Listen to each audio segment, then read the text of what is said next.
Alright, I'm going to take you through this first part just in case you were not in class or in case you needed it again. Eliminating the square roots is undoing it, so the opposite would be squaring it.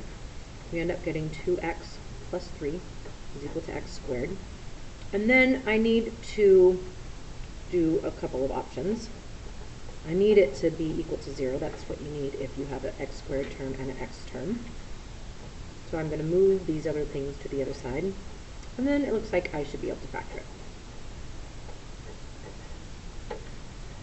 So my two answers should be -1 and 3 as an option. Solve the, which is what I did, factoring.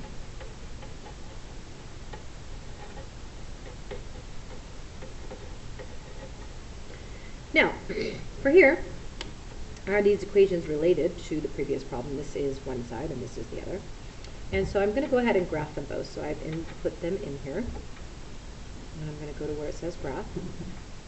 So I have the blue graph, and then I also have the red graph.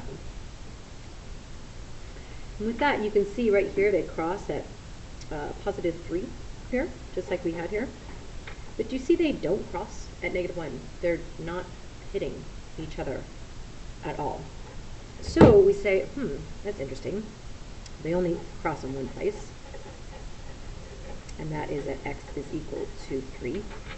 And so we want to talk about why it is that that is extraneous. So let's go ahead and plug in -1 in here and see what happens, because that seems a little strange. So this gives me 3. And so 3 minus 2 is 1. So square root of 1 equals -1. Square root of 1 is 1. And so that's actually not a solution.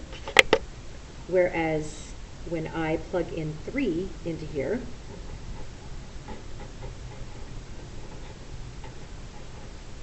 I get 6 plus 3 is 9. And square root of 9 is totally 3.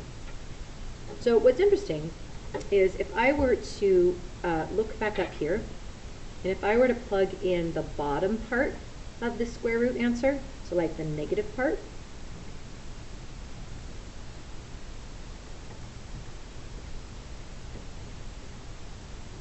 and look at that graph, so that's going to be my black one. Whoops. Do you see all of a sudden it would have crossed at -1 here? So what happens is when I square them both, I end up taking something that used to be just this top part, the blue, and I make it into something that actually has the bottom part as well. So we end up getting, introducing a squared that shouldn't have been in there. So we end up getting this extraneous solution. So let's go ahead and look at and see when it is that we have extraneous solutions on these. So let's look at this one here. I need to undo the squared term. Actually, I'll go ahead and start on the next video.